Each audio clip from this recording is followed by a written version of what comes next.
Hello everyone, I am a postgraduate student at KL Institute of Physiotherapy from Biomechanics department. Today we will be talking about surface EMG testing. So here we have a device from BTS Free EMG. So this is a device which is used to measure the muscle activity. So here we have 8 different electrodes, and at a time we can measure 8 muscles at a time, and we can calculate the muscle activity. So first, if we want to start with the electrode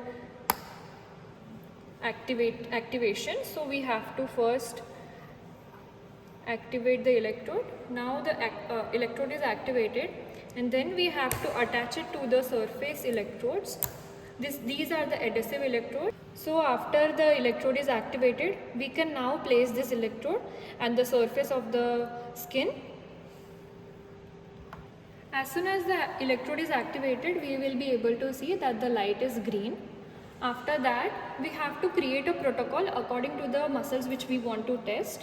We have different protocols for front, back, sagittal, distal and face. Accordingly, the muscle which we want to test, we can select that muscle and then we can test further. Before we place the electrode,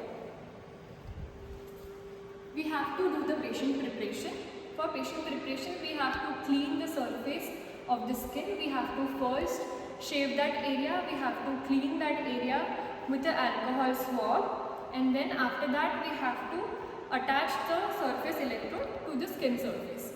Now we have different types of methods how we want to test the muscle. So first we can also ask the patient to do a strong muscle contraction, with which we can measure the maximum voluntary isometric contraction.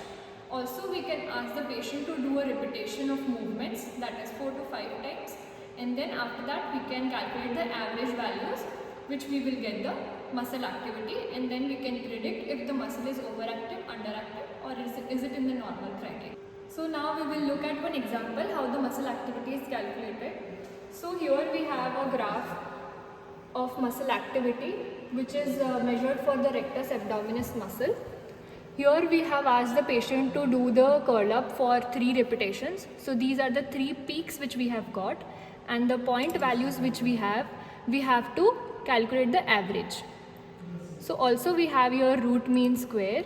After we do the root mean square, we will get this value, and then we can also neglect the noises and the different artifacts which we are getting while we are measuring. So we have to do the root mean square, and then we will calculate the point values at the all 3 peaks which we have got, and then we can predict if the muscle is overactive, underactive, or is it in the normal criteria. Thank you so much. So this was all about surface electromyography. For the practical demonstration, we'll see you in the next part.